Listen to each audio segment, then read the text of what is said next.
Bienvenidos al curso. Le pido a Dios los tenga con bien. Jóvenes, si tienen alguna consulta, sí me escuchan, ¿verdad? Buenas noches, Lick, ¿sí se le escucha? Sí, sí. Buenas noches, Lick. Bueno, bien me escuchan, gracias. Y yo también los escucho a ustedes. Si tienen alguna consulta, alguna duda, alguna inquietud, por favor, yo les escucho, jóvenes. Cuando estemos dando el tema, si quieren preguntar, pregunten. Lo que pasa es que a ustedes no les gusta activar su cámara, no les gusta activar su micrófono, y por eso muchos de ustedes no preguntan y se quedan con esa duda. Y después esa duda surge al momento del examen. Cuando uno ya califica, uno ve que realmente andan perdidos algunos de ustedes. Y dice uno, pero ¿por qué andan perdidos? O sea, no pueden plantear los problemas. Algunos preguntan ahí, mire, ¿y la letra G qué es? Y lo que es KG, ¿qué significa? ¿Es algún error de teclado? Y no, G es gramos y KG es kilogramos, pues. O sea, son cositas que no son de universidad. Son cositas que tenemos que ver nosotros desde la primaria, básico, diversificado. Entonces yo sí, por favor, los resultados no son catastróficos, no, para nada. Ya terminé de calificar. Si todo va bien, mañana 7 de la noche, por ahí ya tienen su nota en lo que es la plataforma, o sea, el control de notas, el consulta notas para usted. Para mí se llama control de notas la página o la plataforma, y para ustedes se llama consulta notas. Ya van a tener ahí su nota. Cualquier duda que tenga, o sea, si usted no está conforme en su calificación, tienen derecho a revisión. Dice que usted puede pedir revisión dentro de los 3 días posteriores a que el profesor publique la nota, no cuando se la vio. Porque muchas veces malinterpretamos eso. Yo hasta hoy la vi, tengo 3 días hábiles. No. Si yo la subo mañana, ya solo tiene usted entonces el día viernes, lunes y martes para poder revisión. Conmigo, no se preocupen. Si yo las publico mañana, quiere venir el jueves, no, el viernes, venga, yo le dé revisión sin necesidad que haga una carta. Usted mismo me va a ayudar, o usted misma me va a ayudar a buscar su test, su examen. Y entonces ahí le voy a enseñar yo qué fueron sus errores que cometió, por qué no lo hizo bien. Y si yo me equivoqué y le puse más puntos, pues se los quitamos. Y si me equivoqué y le puse menos puntos, pues se los ponemos. Ahí no hay ningún problema. Cada quien tiene que estar seguro de lo que esperaba obtener como resultado. ¿Qué tanto yo hice para tener un resultado tan malo? ¿O qué tanto no hice para tener un resultado tan bueno? ¿O qué tanto hice? Entonces, es cuestión de que uno realmente se haga una autoevaluación. Aquí estoy en el cubículo 210. Le digo aquí porque aquí estoy ubicado en el cubículo 217 del S6. Los puedo atender días que no de clases, pues, porque, por ejemplo, ahorita la puerta está entrecerrada, casi totalmente cerrada, con apenas un 1% abierta, ¿sí? Entonces, pero al contrario, la puerta está abierta para que usted venga y pueda consultar o pueda pedir una revisión. Con gusto yo se la hago. Yo no tengo por qué ocultar ninguna nota. Yo califico con ética, no porque alguien me caiga bien va a sacar más o alguien me caiga mal va a sacar menos. Entonces, ya saben, pueden consultar las notas. En el examen segundo parcial, que todavía estamos entreveremos, yo tenía fecha 25 de marzo, pero por ahí me llegaron noticias de que ese 25 va a ser la elección de Rey Feo. Y luego yo me pregunté, ¿por qué el 25 si siempre la elección del Rey Feo es una semana antes de la declaratoria de huelga? Y la declaratoria de huelga es el jueves 10 de abril a nivel general, y el viernes 11 es a nivel de facultad. Entonces, la elección del Rey Feo era siempre de la semana del 31 de marzo al 4 de abril. Pero luego hay razón por cuál la van a hacer en esa fecha del 24 al 28, porque esa semana es presencial. Hay estudiantes aquí. En cambio, la semana en que correspondía realmente a la elección de Rey Feo es virtual. Entonces hay solo alumnos del noveno y ellos pretenden tener dos ciclos por lo menos, ¿verdad? Pienso que eso es. Entonces estamos pendientes con esa fecha de examen. En ese examen van a venir 3 problemas. Un problema sobre el método gráfico, en el cual ya hicimos 3 ejercicios. Espero ustedes estén ya haciendo hojas de trabajo, espero estén resolviendo problemas, más que todo planteando, porque los planteamientos son importantes. Un mal planteamiento, ¿ya para qué? Porque usted puede hacer toda la operatoria, pero si el planteamiento está malo, el problema va a estar malo. Viene un problema sobre método simple, ya sea maximización o minimización. Viene un problema sobre asignación de recursos, ya sea maximización o minimización. ¿Qué nos hace falta para estar ya para el examen? Nos hace falta ver el método simple, tanto maximización como minimización, y el método de asignación de recursos, o sea, modelo de asignación de recursos. Por un momento vamos a ver lo que es el método simplex. La teoría ya la dimos en su momento cuando hablamos sobre programación lineal, hablamos sobre el método gráfico, hablamos sobre el método ¿qué? Simplex, y les indicaba que cuando ustedes tengan problemas con 2 variables de decisión sin importar el número de restricciones, utilice el método gráfico. Pero cuando tenga problemas con 3 variables de decisión sin importar el número de restricciones, utilice el método simplex. Bien, vamos entonces, como la teoría ya se la di, aparte está en su libro, la teoría también está en, yo creo que, no les he compartido nada de programación lineal, que lo voy a hacer, sino hoy, mañana. Ahí tienen también teoría en las diapositivas que les voy a enviar. Entonces aquí vamos ya a la práctica. Dice método simplex, maximización, ya la aplicación del método simplex. Vamos con el ejemplo número 1. La recomendación de siempre, jóvenes, leerlo de manera minuciosa, ir subrayando aquellas variables, aquellos valores que ustedes consideren que les va a ser útil para la solución del problema, ir subrayando aquello que nos puede ayudar a determinar cuál es la función objetivo, cuáles son las variables de decisión y cuáles son las restricciones. Ya tenemos que tener en mente, jóvenes, porque eso lo hicimos 3 veces en el método gráfico. La función objetivo es aquel recurso del cual únicamente contamos con la contribución unitaria. ¿Pero qué? Pero no conocemos el gran total. Entonces, como no conocemos el gran total, nuestro objetivo es lograr optimizar ese total. Luego las variables de decisión. Las variables de decisión en un 99% están en la pregunta. Y si no están en la pregunta, las encontramos nosotros en alguna parte del enunciado del problema. Las variables de decisión es a lo que nosotros nos vamos a dedicar para lograr alcanzar el objetivo. Las variables de decisión es lo que vamos a producir, es el servicio que vamos a prestar para lograr optimizar el objetivo. Y luego las restricciones. Hay 2 tipos de restricciones, o 3 o 4 tipos de restricciones. Hay unas restricciones que hablan de los recursos, aquellos recursos que están limitados, aquellos recursos que están en abundancia, aquellos que están escasos. O sea, cuando hablamos de disponibilidad máxima o disponibilidad mínima de ¿qué? De los recursos. Pero también hay restricciones que son requerimientos sobre demanda o requerimientos sobre la producción. Y también hay algunas condiciones que nos dan con respecto a la producción. Entonces también dentro del enunciado encontramos esas condiciones, encontramos esas disponibilidades, encontramos esos requerimientos.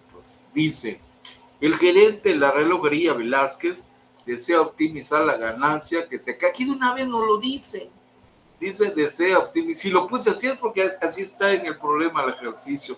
Porque a mí me gusta ponerles un poquito ahí no de trabas, sino que un poquito de grado de dificultad. Yo hubiera puesto solo, el gerente desea optimizar, ¿sí?, el recurso que se pueda obtener de la producción y venta de relojes digitales, ¿sí? O sea, quitarles la ganancia para que usted piense un poquito si va a maximizar o va a minimizar. Dice, la ganancia que se obtiene, entonces ya vienen aquí, nos dice la ganancia que se obtiene por la producción y venta de un reloj unisex es de 300, de hombre 400 y 500 para una mujer. La empresa cuenta con 300 horas semanales para ensamble de los relojes y 240 horas para inspección y empaque. La fabricación de un reloj unisex lleva 2 horas en ensamble y 1 hora de inspección y empaque. Un reloj para hombres requiere 2 horas en ensamble y 2 horas de inspección y empaque, mientras que el de mujer, 4 horas en ensamble y 3 horas de inspección y empaque.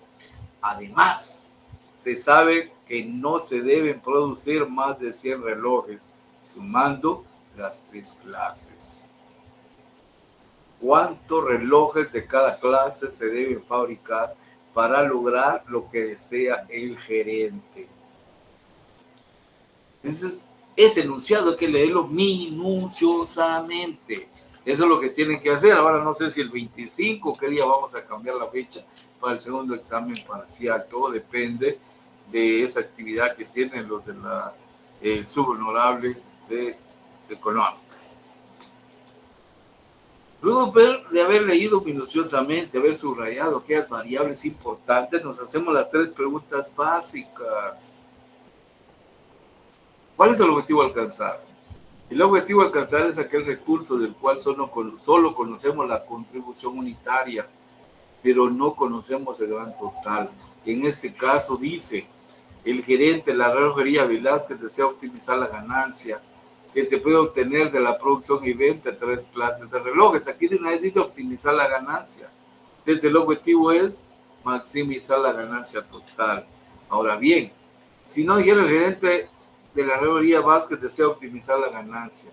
Por aquí tenemos nosotros, dice la ganancia que se obtiene por la producción y venta de un reloj unisex es de 300, de hombre 400 y 500 para uno de mujer. Únicamente tenemos contribución unitaria, mas no conocemos la ganancia total. Entonces, eso también nos ayuda a llegar a determinar que el objetivo a alcanzar es maximizar la ganancia. Y luego nos preguntamos, ¿cuáles son las variables de decisión? Las variables de decisión es a lo que nosotros vamos a dedicar, vamos a producir el servicio que vamos a prestar. En un 99% está en la pregunta o por ahí en una parte del enunciado del problema. En este caso aquí está lo que es las variables de decisión, la producción y venta de un reloj unisex, hombre y mujer. Que también está aquí en la pregunta, ¿cuántos relojes de cada clase, dice, se deben fabricar para lograr lo que desea el gerente? Es decir, que eso también nos da la idea de cuáles son las variables de decisión, que en este caso son los relojes. Sex, vas a conocer como X1, hombre, que lo vamos a conocer como X2, mujer, que lo vamos a conocer como X3. Luego la pregunta, ¿cuáles son las restricciones? Vuelvo a repetir, las restricciones son todos aquellos recursos de los cuales posiblemente conocemos la contribución unitaria más el total. El total de acuerdo a una disponibilidad, ya sea máxima o una disponibilidad mínima. Entonces, esos son restricciones. O también requerimientos que podemos tener de demanda, requerimientos que podemos tener de producción o algunas condiciones que nos den dentro de la misma producción. En este caso, por aquí tenemos unas restricciones, que es la disponibilidad de horas. Porque dice, la empresa cuenta con 300 horas semanales. Tenemos el total de ese recurso llamado, ¿qué? Ensamble de relojes, porque es el departamento de ensamble de relojes y el tiempo son recursos.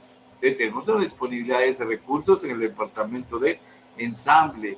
Y 240, dice, para la inspección y empaque. Ahí tenemos las 2 primeras restricciones, que es el departamento de ensamble y el departamento de inspección y empaque. Y por ahí hay una condición en la producción. Dice, además, se sabe que no se deben de producir más de 100 relojes, sumando las 3 clases. Entonces, la producción total también es una restricción. Ya no hay más restricciones. Entonces, tenemos un problema de un solo objetivo a alcanzar, que es maximizar la ganancia. 3 variables de decisión y 3 restricciones. Desde el momento que vamos a ver en el examen, vamos a tener 2 problemas en el examen de similares. Uno va a estar con 2 variables de decisión y el otro va a estar con 3 variables de decisión. El problema que ustedes tengan con 2 variables de decisión, estamos hablando que es el gráfico.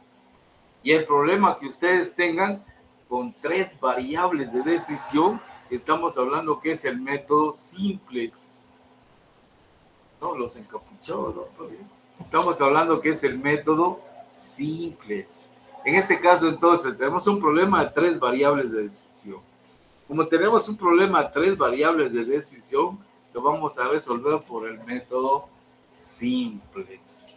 El planteamiento también se hace con un cuadro de doble entrada, similar a lo que hicimos en el método gráfico. Primero nos está hablando de un objetivo alcanzar, que es maximizar la ganancia. Entonces tenemos en la última fila el cuadro de doble entrada, la ganancia, y la vamos a conocer con la variable Z. Luego tenemos las variables de decisión que van en la segunda columna del cuadro. Tenemos que determinar la unidad de medida. En este caso, la unidad de medida es un reloj. Entonces, toda contribución de recursos para lo que es la producción de relojes tiene que estar dado por un reloj. Toda condición que se tenga dentro de la producción tiene que estar dado por la unidad de medida, que es un reloj. Todo requerimiento que se tenga y lo que sea tiene que estar dado, ¿por qué? Por un reloj. Entonces dice aquí, por cada reloj unisex, que lo vamos a llamar como X1, hombre, que lo vamos a llamar como X2, y mujer, que lo vamos a llamar como X3. Luego están hablando de las restricciones, concepto de restricciones en la primera columna. Ensamble, inspección y empaque y producción. En la tercera columna, ahí es donde vamos a colocar la disponibilidad que tenemos en cada uno de los departamentos. En este caso tenemos disponibilidad en horas.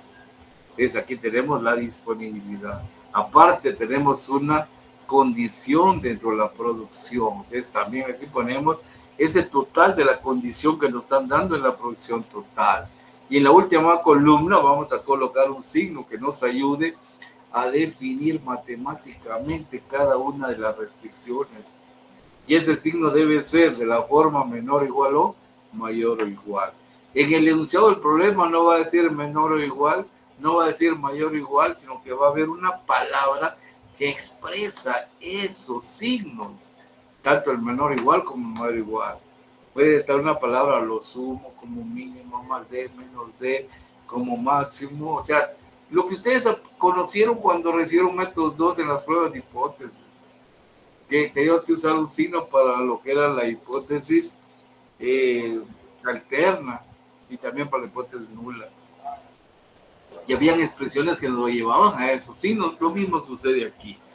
Después de haber planteado el problema, porque nos hace falta agregar toda la contribución unitaria por cada reloj, que también nos la dan en el enunciado del problema.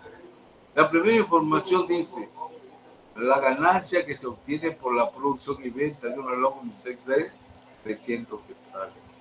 Uno de hombre, 400 quetzales, y de 500 para uno de mujer. Luego dice: la empresa cuenta con 300 horas semanales para el ensamble.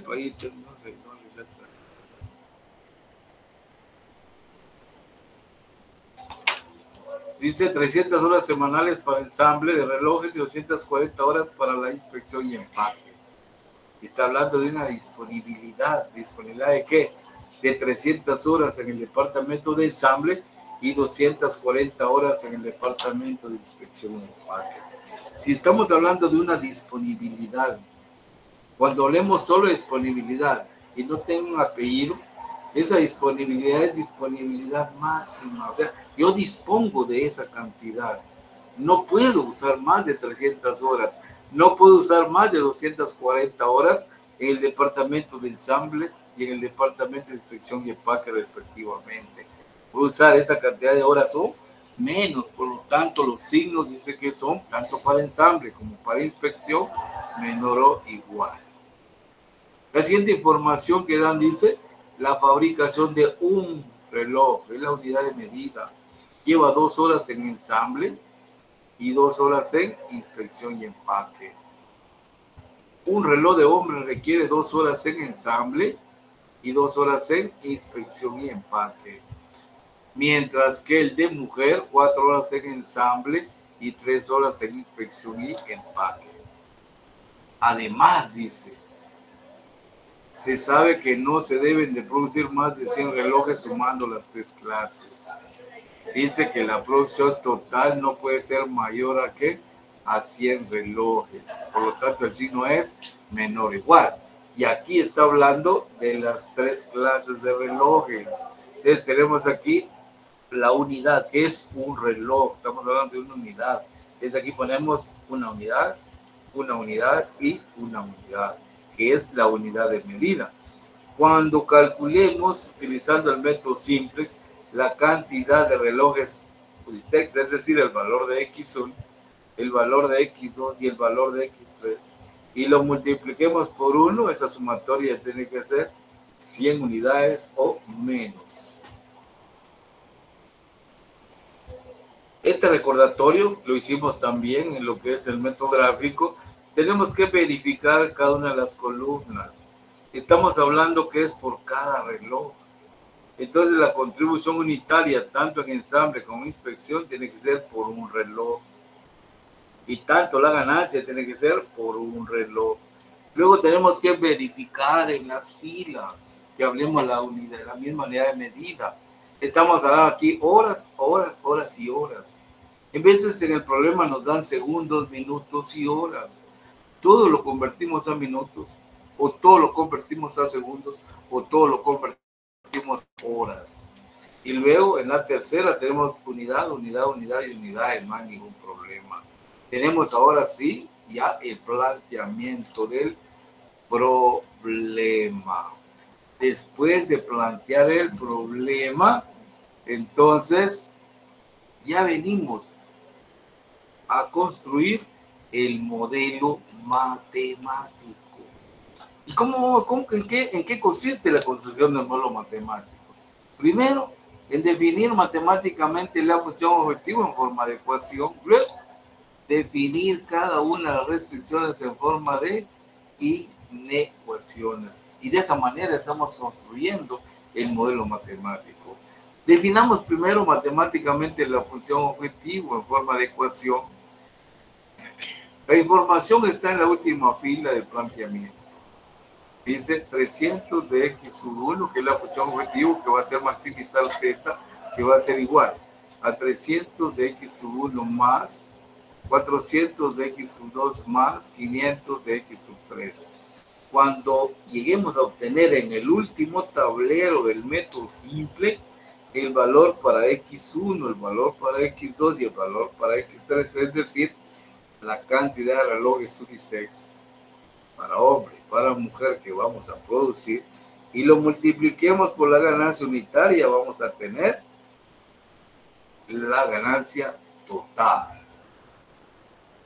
FO, no sub sino que FO significa función objetivo, max significa maximizar, Z que es la variable ganancia, X1 variable reloj unisex, X2 variable reloj hombre, X3 variable reloj mujer, el 300, 400 y 500 es la ganancia por cada reloj unisex, hombre y mujer.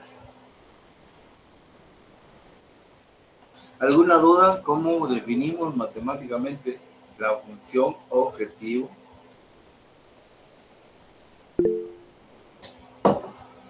Active su cámara, Silvia, por favor, y active su micrófono, yo le escucho. Bueno, le escuchamos los tres.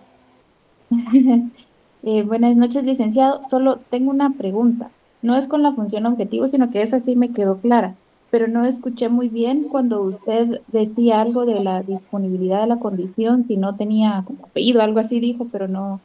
Es que cuando hablamos de una disponibilidad, si no tiene algún apellido, por decirle disponibilidad máxima o disponibilidad mínima, simplemente la palabra disponibilidad trae consigo el signo menor o igual. ¿Por qué?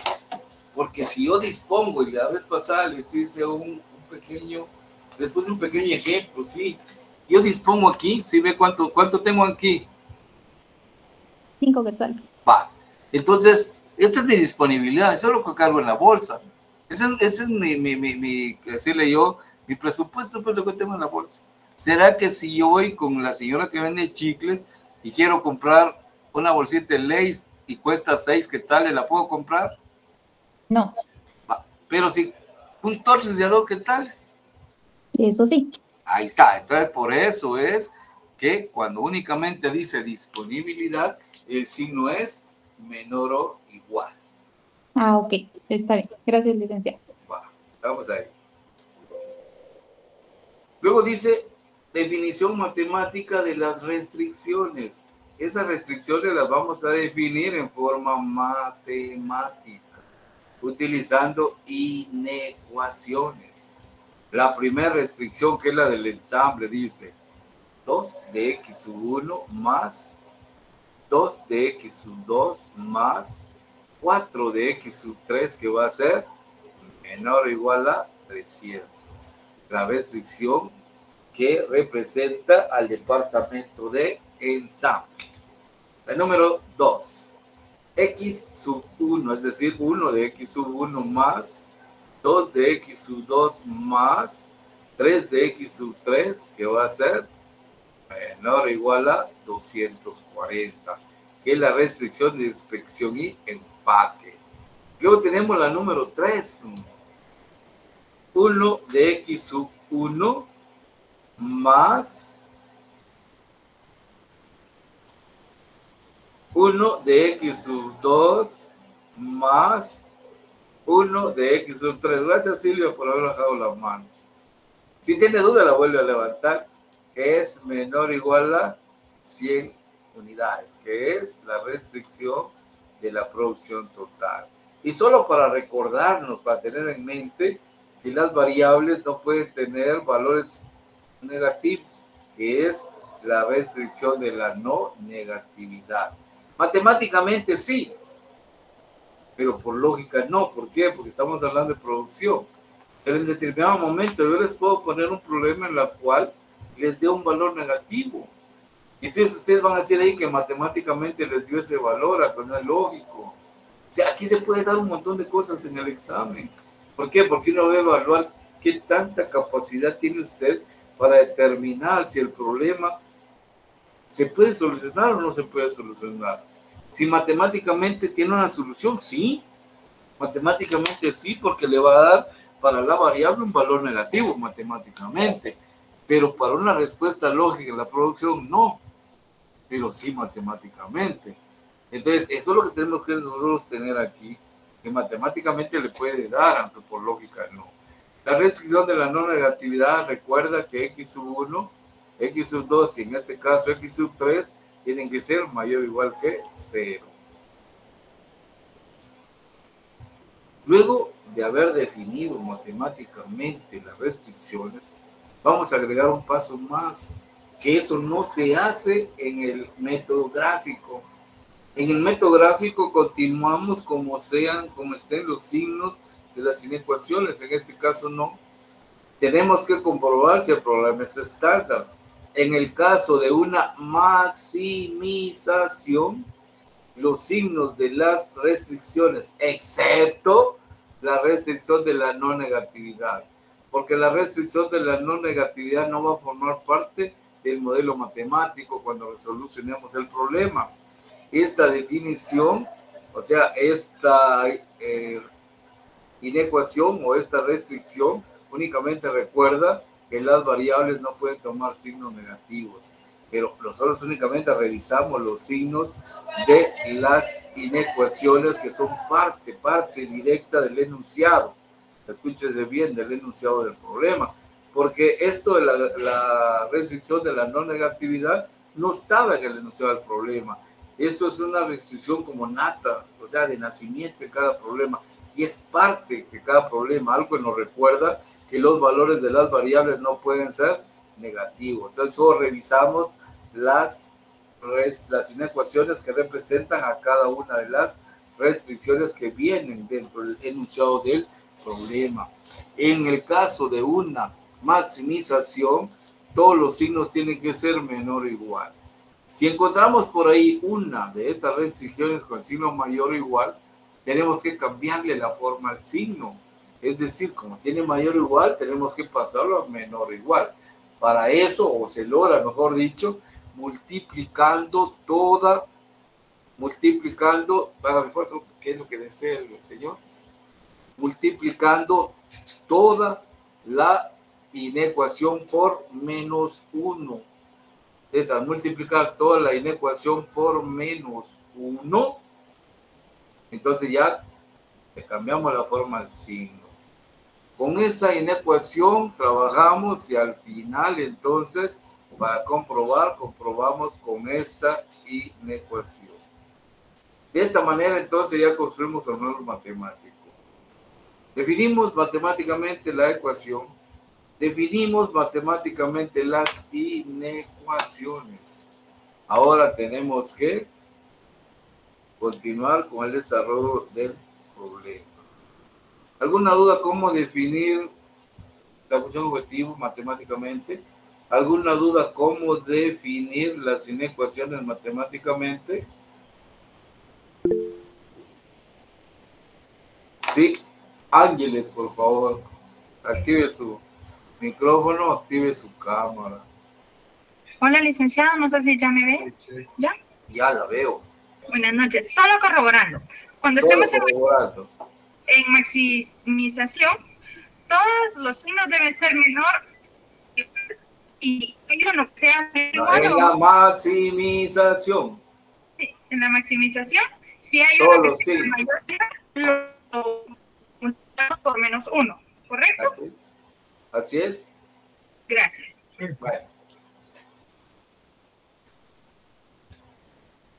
El siguiente paso dice, ahora sí, convertir las inecuaciones a ecuaciones, agregando variables de holgura.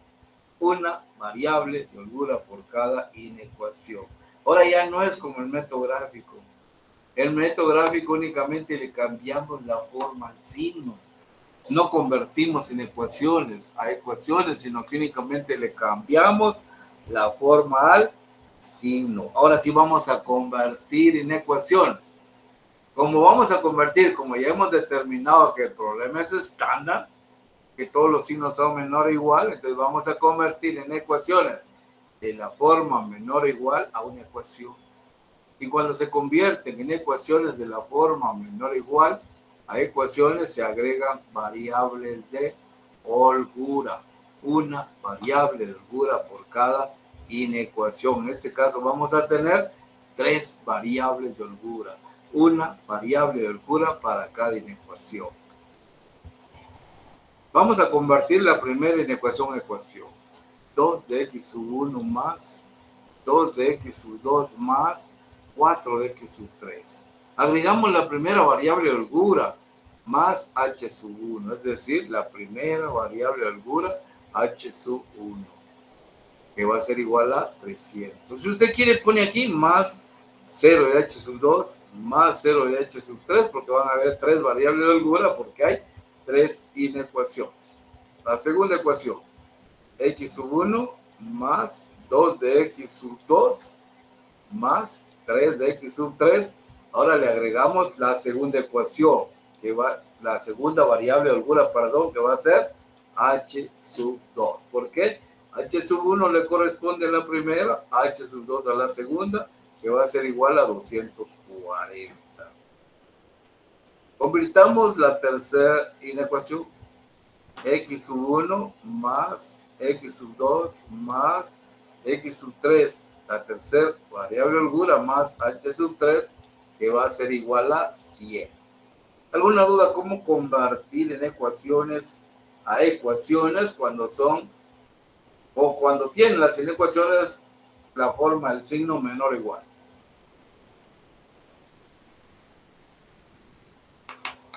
No, licenciado, gracias.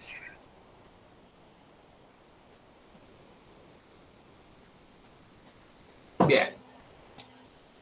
Siguiente paso, igualar la función objetivo a 0. Es decir, cuando hablamos de igualar la función objetivo a 0, esto consiste en trasladar los coeficientes y las variables que están al lado derecho, las vamos a trasladar al lado ¿qué? Izquierdo. Lo hacemos de la siguiente manera. Más 300 de x1 está en el lado derecho sumando, en el lado izquierdo va a pasar restando, menos 300 de x1. 400 de x2 en el lado derecho está sumando, al lado izquierdo va a pasar restando, menos 400 de x2. 500 de x3 en el lado derecho está sumando, al lado izquierdo va a pasar restando, menos 500 de x3. Lo que tenemos en el lado izquierdo, que tenemos una variable que se llama z, esa variable no va a cambiar de lado, esa variable va a seguir siempre en el lado ¿qué?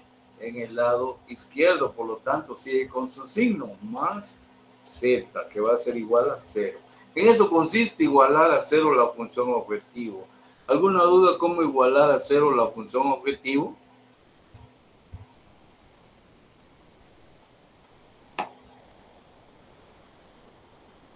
No, licenciado. Ojalá que no, pues, porque ustedes no preguntan después en el examen. Bueno, continuamos. Con los coeficientes, las constantes de las ecuaciones y de la función objetivo, construimos el primer tablero simple. El tablero simple tiene la forma que ustedes tienen ahí en su pantalla. Tiene 3 apartados o 4, si ustedes le quieren ver pero sí en sí los datos van a estar en esos 3 apartados. El primer apartado para las variables de decisión, x1, x2, x3, si hubiese un x por sub 4, pues también va aquí en este primer apartado. El segundo apartado es para las variables de holgura y la variable de la función objetivo, que en este caso es z. Tenemos h sub 1, h sub 2, h sub 3 y la variable de la función objetivo, que es z. Y en el último apartado, los valores constantes o los términos independientes. Pues en cada columna vamos a colocar las 3 restricciones que están definidas ahorita en forma de ecuaciones. Primero, las definimos en forma de ecuaciones, luego igualamos las inecuaciones y, o mejor dicho, convertimos las inecuaciones a ecuaciones. Entonces aquí va primera ecuación, segunda ecuación, tercera ecuación. Coeficientes de x1, 2, 1, 1. Y el coeficiente de x en la función objetivo, menos 300. X sub 2, coeficientes 2, 2 y 1. Y en la función objetivo, ¿cuál es el coeficiente? Menos 400. X sub 3, 4, 3, 1. Y el coeficiente de x sub 3 en la función objetivo, menos 500. Luego vamos con h sub 1. En la primera ecuación hay h sub 1, coeficiente 1. En la segunda ecuación no hay h sub 1, entonces 0. Tercera ecuación no hay h sub 1, 0. En la función objetivo no hay h sub 1, por lo tanto 0. H sub 2. En la primera ecuación no hay variable h sub 2, es decir, no hay variable de holgura, por lo tanto 0. En la segunda ecuación si hay h sub 2, coeficiente 1. En la tercera ecuación no hay h sub 2, coeficiente 0. En la función objetivo no hay h sub 2, 0. Luego h sub 3. Primera ecuación no hay h sub 3, 0. Segunda ecuación tampoco hay h sub 3, 0. En la tercera ecuación sí hay h sub 3, 1. En la función objetivo no hay h sub 3, 0. La variable z, que es la función objetivo, no hay z en la primera ecuación, por lo tanto 0. No hay z en la segunda ecuación, por lo tanto 0. No hay z en la tercera, 0. Y en la función objetivo hay z, cuyo coeficiente es 1. Los valores constantes, 300 para la primera fila, 240 para la segunda, 100 para la tercera. Y la fila de la función objetivo El valor constante es 0. ¿Alguna duda cómo construir el primer tablero simplex?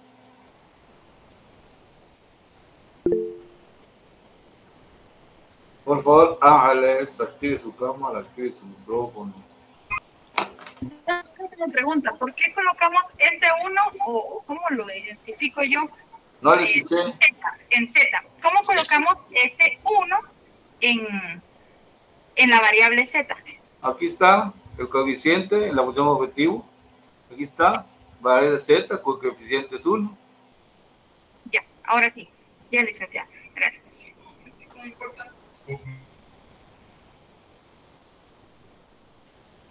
Siguiente paso. Tenemos ya el primer tablero simplex. Ahora tenemos que recordarnos de parte del conocimiento adquirido en el método de Gauss.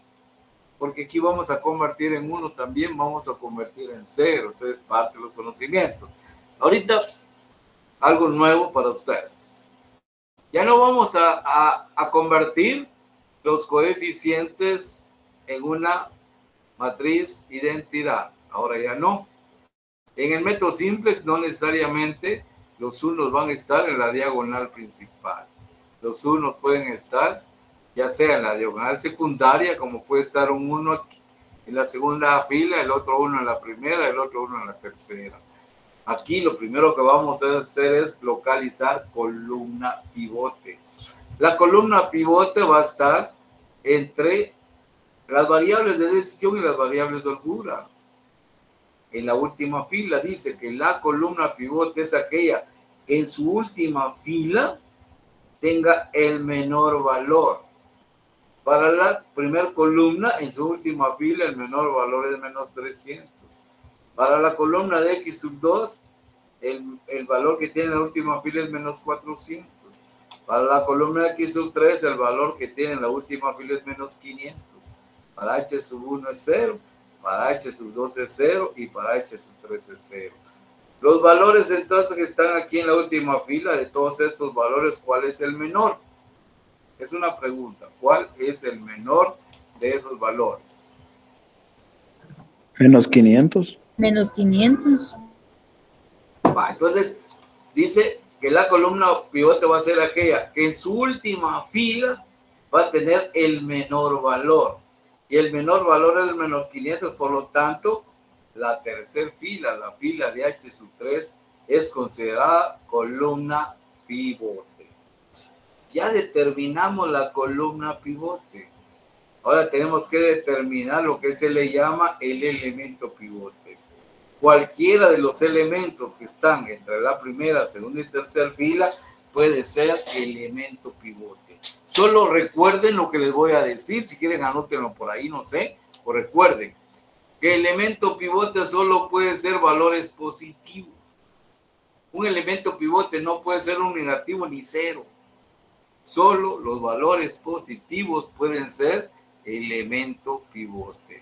Para determinar si el 4, el 3 o el 1 es el elemento pivote, vamos a hacer una pequeña división. Vamos a dividir el valor que está en la columna de constantes dentro del elemento correspondiente a la columna pivote. Es decir, para el 300 el elemento correspondiente es 4. Porque está en la misma fila. Para el 240 su elemento correspondiente es 3. Para el 100 su elemento correspondiente es 1. Entonces vamos a dividir la constante, el valor de la constante, dentro de su elemento correspondiente en la fila pivote de la siguiente manera. 300 dividido dentro del elemento correspondiente, que es 4, va a ser igual a 75.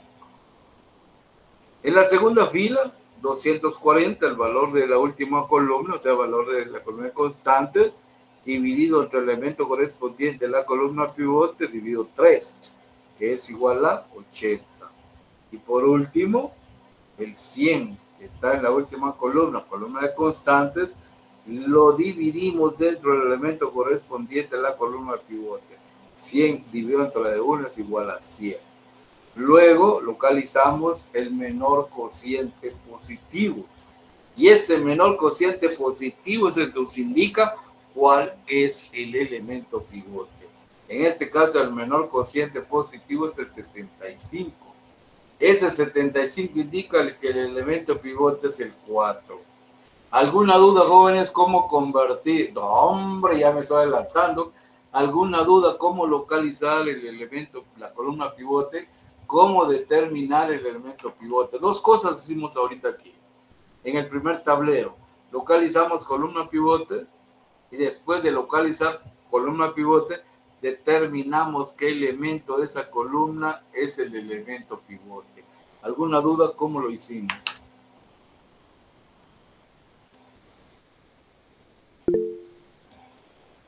Por favor, Ángeles. Ya sabe el procedimiento. Si no, manténgase mejor ahí con su cámara activa. Perdone, licenciado, mi ignorancia. ¿Su ignorancia? Sí. No, hombre, aquí no hay ninguna ignorancia.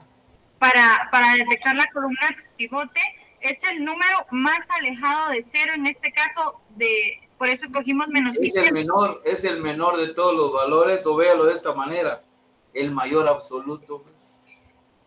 El mayor absoluto. Sí, porque yo iba a escoger el menos 300 porque pensé que era el más... No, porque recuerde que los negativos, ¿qué dicen los negativos? El lado de los negativos dice que en cuanto más se aleja de cero es un valor menor. Y en cuanto más se acerca a cero es un valor, ¿qué? Mayor. En cambio, los positivos dicen cuanto más se acerca a cero es menor y en cuanto más se aleja de cero es mayor. Entonces, dentro de todos estos, si nos vamos a la recta, los números reales, el menor es el menos 500. Y ese es el que nos da la columna pivote. Ahí estamos. Gracias, licenciado. Bueno, después de haber determinado columna pivote, de haber determinado elemento pivote, ahora sí, por favor, quiero que se recuerden los conocimientos adquiridos en el método de Gauss. En ese método, tanto de Gauss, el método de Gauss, tanto para calcular un determinante, como el método Gauss-Jordan, para resolver sistemas de ecuaciones simultáneas. El método Gauss-Jordan no es la regla de Cramer, joven. La regla de Cramer puede utilizar el método Gauss para calcular determinantes, que son dos cosas diferentes. El método Gauss para determinante y el método Gauss-Jordan para resolver sistemas de ecuaciones simultáneas. Ahora nos encontramos con un método llamado simplex, que tiene parte de lo que ustedes aprendieron en el método de Gauss. Porque aquí vamos a convertir elementos en 1 y vamos a convertir elementos en 0. ¿Cómo lo hicimos en el método de Gauss? Lo único que aquí primero localizamos columna pivote y luego elemento pivote. Aquí ya no es el método de Gauss, ahí se recuerda en el examen, aquí no es el método de Gauss. Aquí ya no convertimos la matriz de coeficientes en una matriz de identidad, ya no. Aquí ya no vamos a tener, posiblemente sí, posiblemente no. En la diagonal principal unos y en los demás valores sobre y bajo la diagonal ceros. Puede ser que los unos estén en la diagonal secundaria.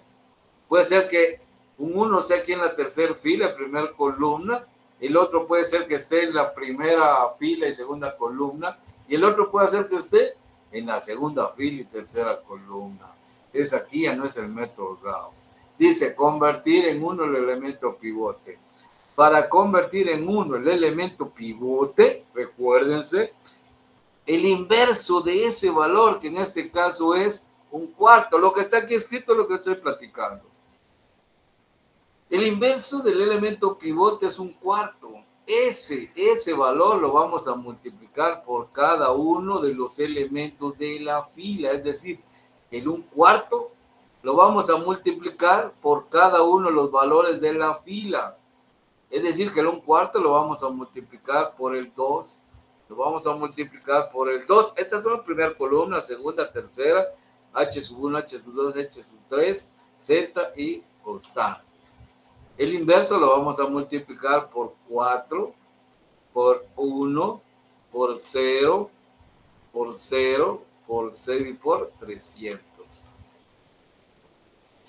Después de multiplicar el inverso del elemento pivote por cada uno de los valores, vamos a obtener la llamada fila pivote, pues, es decir, 1/4 por 2 es igual a 1/2. Es lo que hacíamos en el método de Gauss. 1/4 por 2 es igual a 1/2, 1/4 por 4 es igual a 1, 1/4 por 1 es igual a 1/4, 1/4 por 0 es 0, 1/4 por 0 es 0, 1/4 por 0 es 0 y 1/4 por 300 es 75. ¿Qué fue lo que hicimos nosotros para determinar cuál es la fila pivote? ¿Qué es lo que hacíamos en el método de Gauss? ¿Qué es lo que estoy demostrándoles aquí?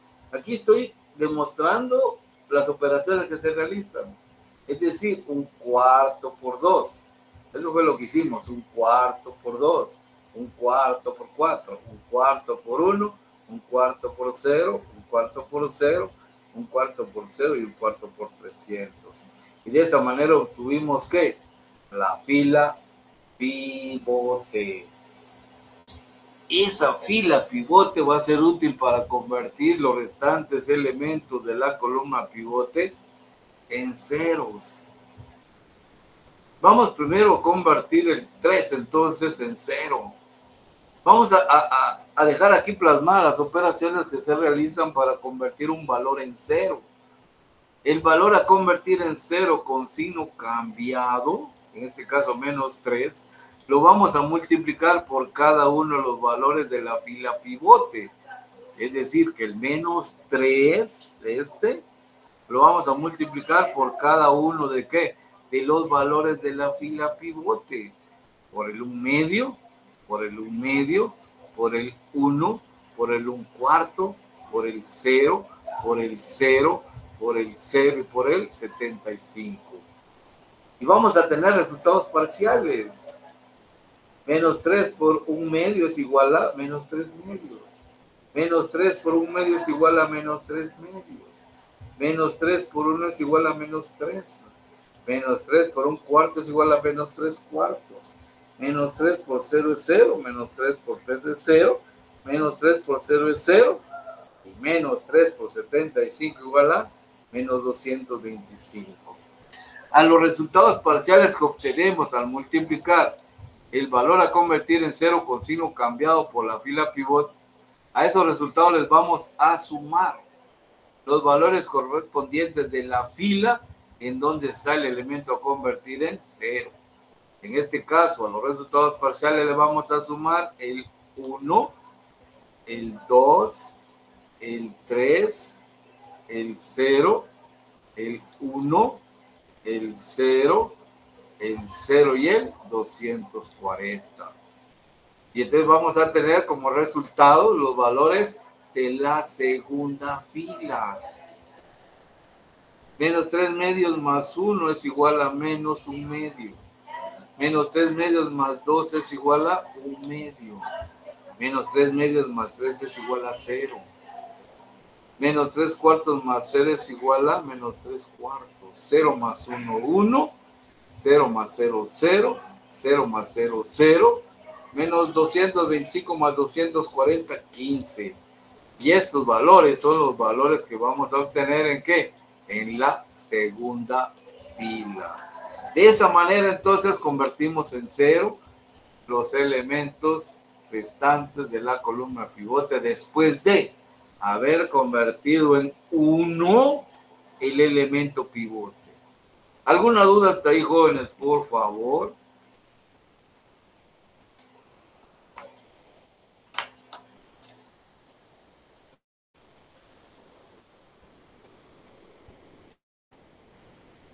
Todo bien, Lick, gracias.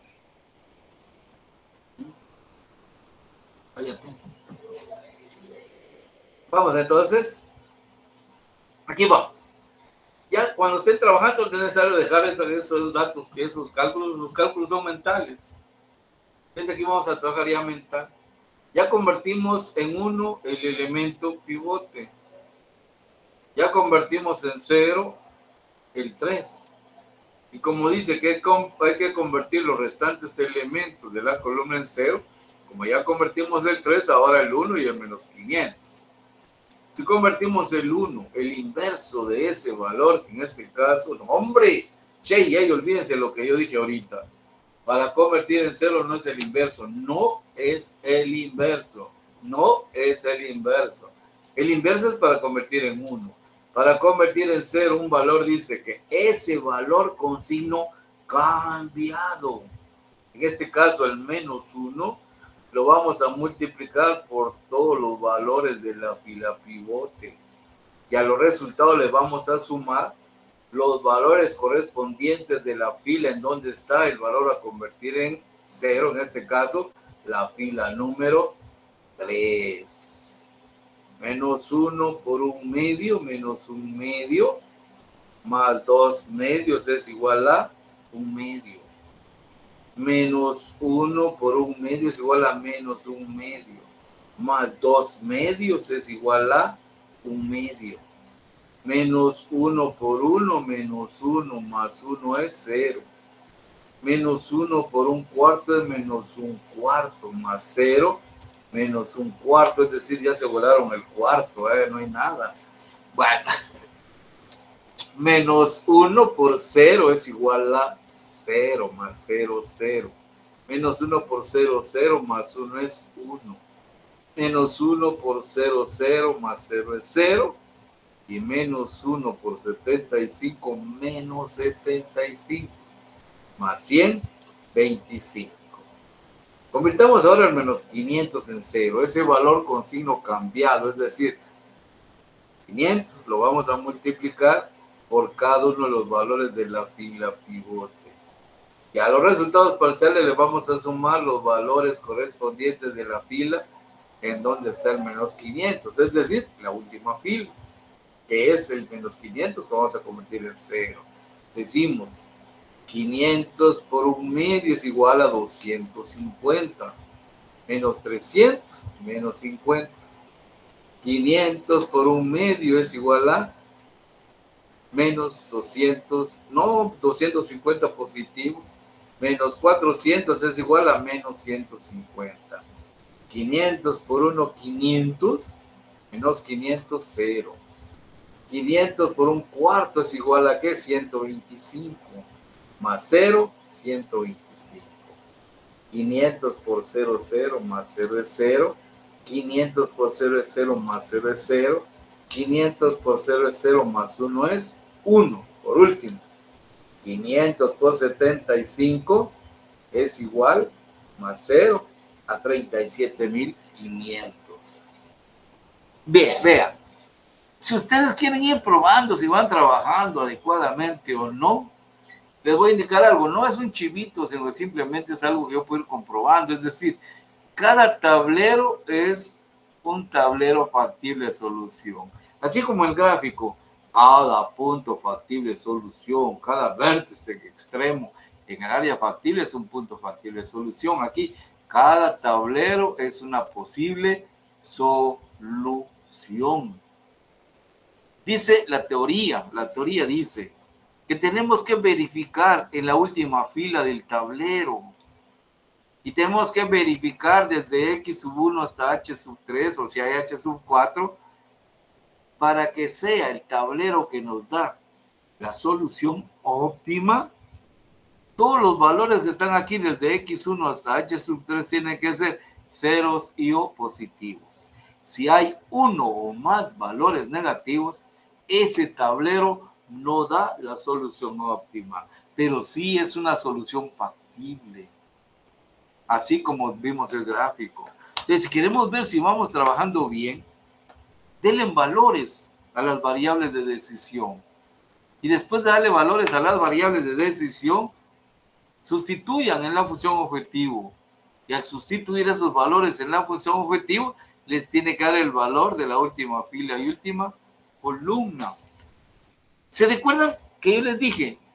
En el método de Gauss, los valores de las variables están aquí. X, Y y Z. Aquí no, aquí no. Para poder darle valor a las variables, nos vamos a ubicar en la variable. Y para que una variable tenga un valor diferente de 0, debe cumplir con una condición.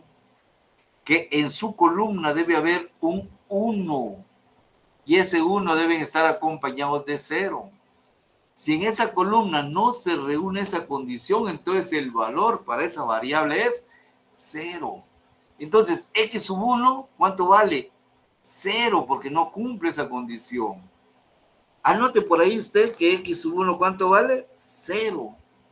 X sub 2, ¿cuánto vale? No cumple con la condición de un 1 acompañado de ceros, por lo tanto vale 0 también X sub 2.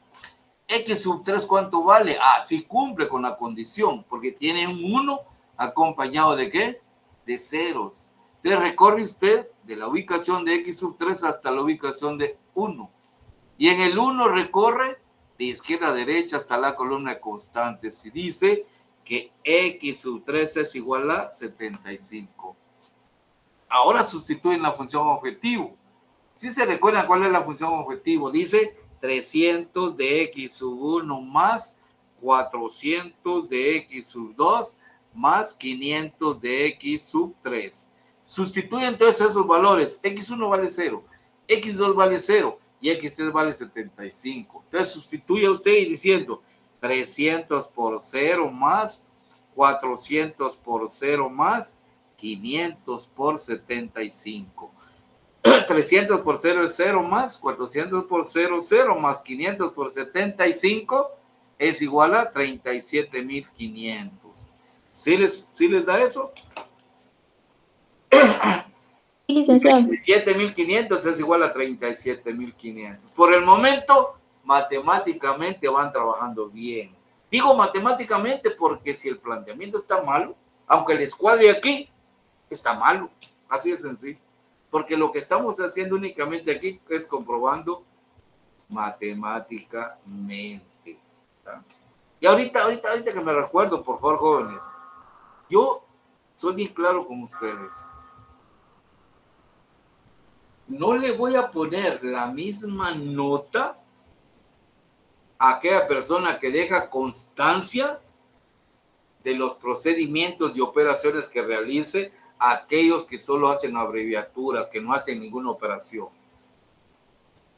En el primer parcial todavía perdoné, porque dice las instrucciones, si usted no deja plena constancia de los procedimientos y operaciones que realiza, su o sus respuestas no tienen validez. Es decir, que a todas las personas que no hicieron, no dejaron procedimientos, no dejaron operaciones, tenía que ponerle 0. Solo en este parcial los voy a perdonar. Tampoco les voy a poner la nota total, sino que les voy a dar unos puntos. Pero en el segundo parcial, si no dejan, escuchen bien, si no dejan constancia de los procedimientos y operaciones que realice, les voy a poner 0. Porque no es justo que yo le ponga 30 a aquellos que dejan todo el procedimiento, todas las operaciones. Y no le voy a poner 30 yo a uno que solo dejó planteamiento y los resultados. Entonces hay dos cosas, o copió o es bien pilas. Yo me voy por lo primero. Yo me voy porque copió. Porque las instrucciones son claras. Dice, deje plena constancia de los procedimientos y operaciones que realice. De lo contrario, sus operaciones no tendrán validez. Y por eso, cuando yo les explico, ya sea aquí en diapositivas o presencial, hacemos todo el procedimiento. Ustedes hacen todas las operaciones, ¿o no? Claro que sí. Entonces, así tiene que ser su examen. Así como damos en el salón de clases, así como damos aquí, tiene que ser el problema en la solución del examen. Bueno, continuemos entonces. Verificamos aquí en el último renglón y miramos que todavía hay negativos. Entonces, ese tablero no nos da la solución óptima. Como no da la solución óptima, tenemos que repetir el procedimiento en los siguientes pasos.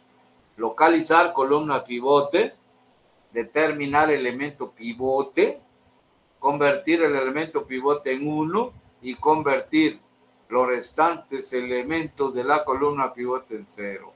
Cuando logremos que los valores del último renglón sean ceros y o positivos, ahí terminó. Si al trabajar el tercer tablero, aquí estamos en el segundo, si al trabajar el tercer tablero todavía hay negativos, seguimos entonces, ¿qué?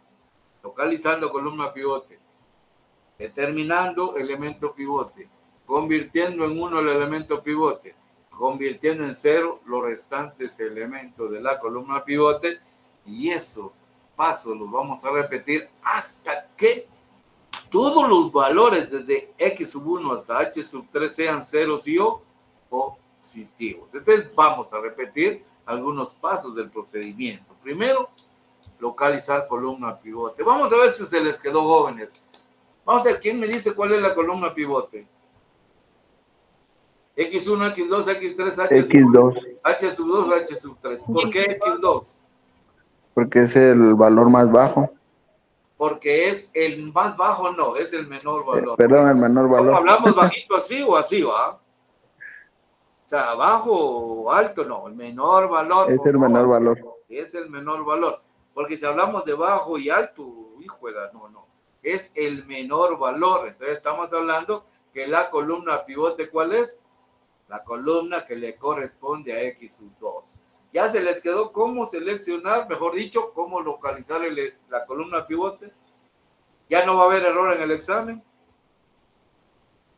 Espero que no, pues. El siguiente paso que vamos a repetir es determinar elemento pivote. Recuérdense, elemento pivote no puede ser un valor 0, no puede ser un valor negativo. En este caso, los tres pueden ser elemento pivote. El 1/2 de la primera fila, el 1/2 de la segunda fila y el 1/2 de la tercera fila.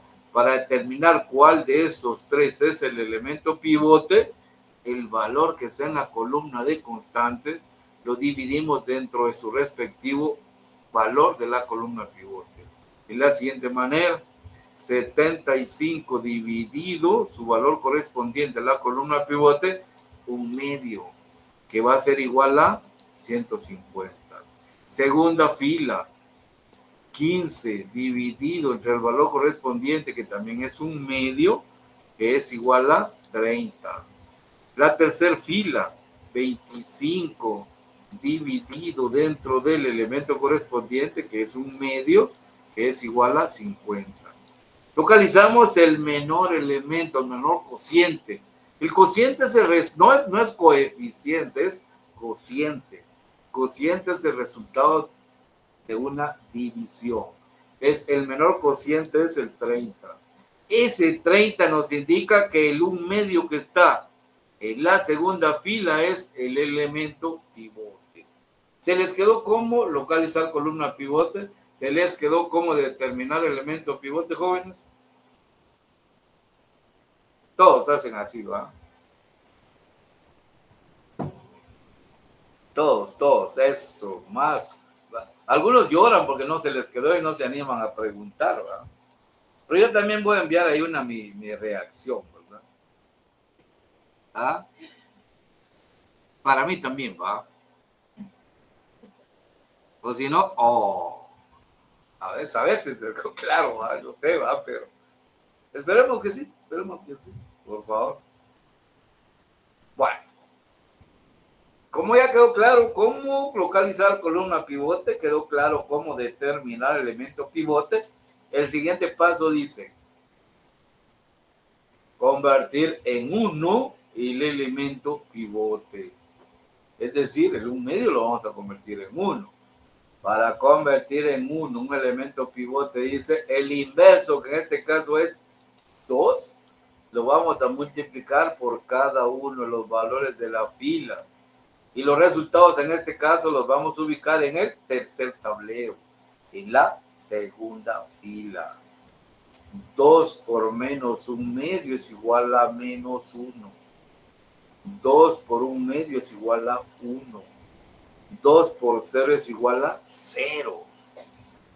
2 por menos 3/4 es igual a menos 3/2. 2 por 1 es igual a 2. 2 por 0 es igual a 0. 2 por 0 es igual a 0.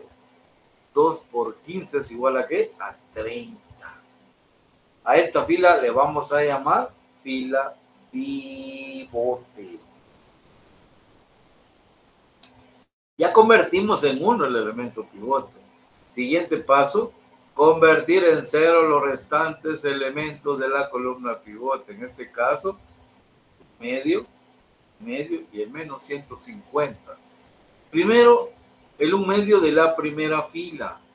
Ese valor con signo cambiado, es decir, menos 1 medio, lo multiplicamos por cada uno de los elementos de la fila pivote. Y a los resultados parciales le sumamos los valores de la primera fila. ¿Por qué primera fila, jóvenes? ¿Por qué a los resultados parciales de multiplicar el menos 1 medio por los valores de la fila pivote? ¿Por qué le voy a sumar los valores de la primera fila?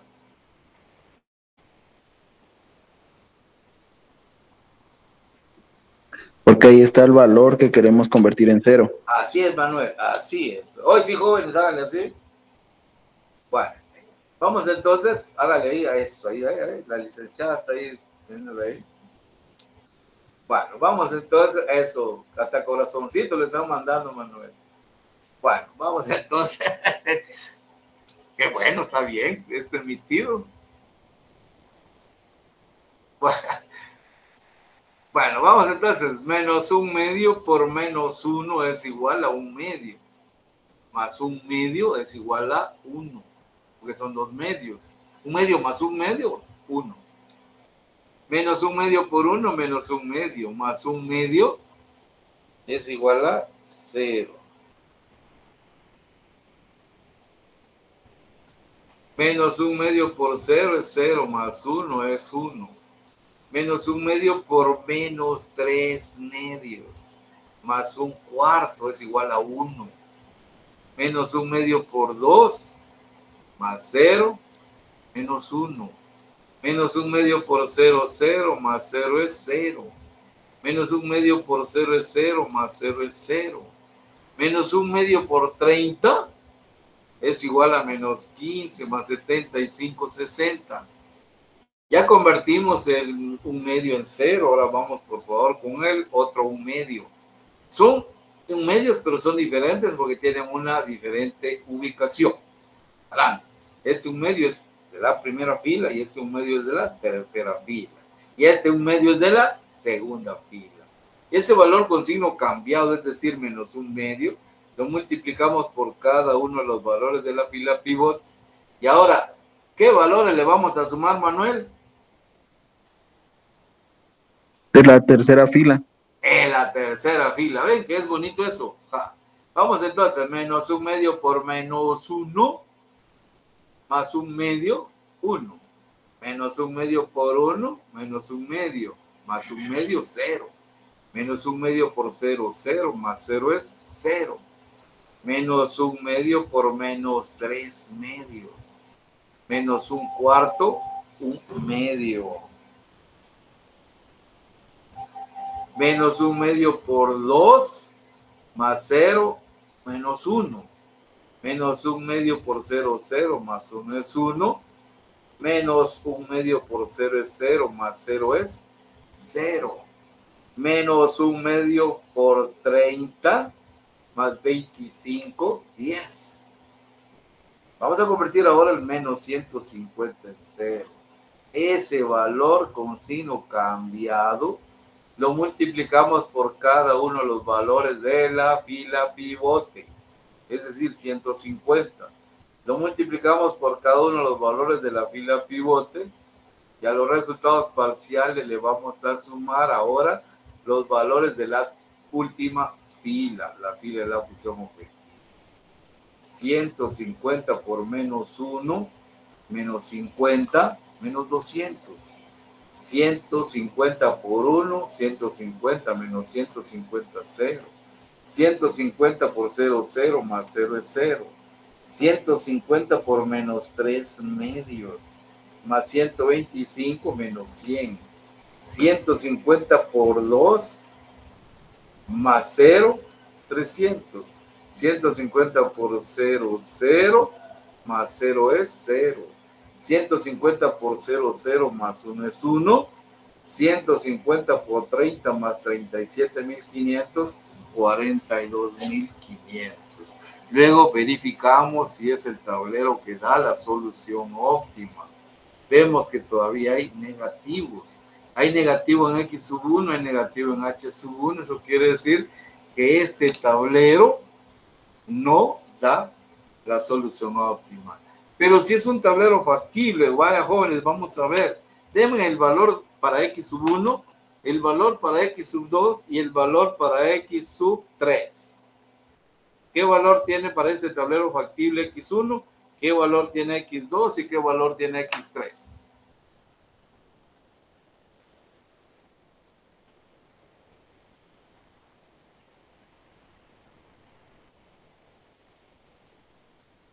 No se oye, padre.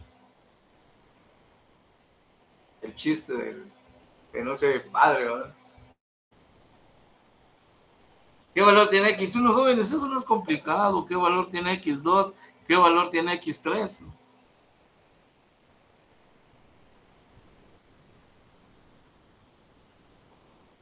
Jóvenes, por favor. Licenciado, X1 tiene valor 0, X2 es 30 y X3 es 60, según lo que Gracias, Daniel. Gracias, Daniel. Estamos, vale. Ya le dieron valor a X1 0, valor a X2 30, valor a X3 60. Ahora sustituyan los valores de las variables en la función objetivo y me dicen cuánto les da de resultado matemático. Sustituyan los valores de X1, X2 y X3 en la función objetivo.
Sí, Ángeles. Perdone, licenciado, ¿cómo es que uno le encuentra los valores de X1, X2 y X3? Disculpe. Por favor, Ángeles, usted no puso atención cuando les expliqué en el primer tablero. Ponga atención, por favor.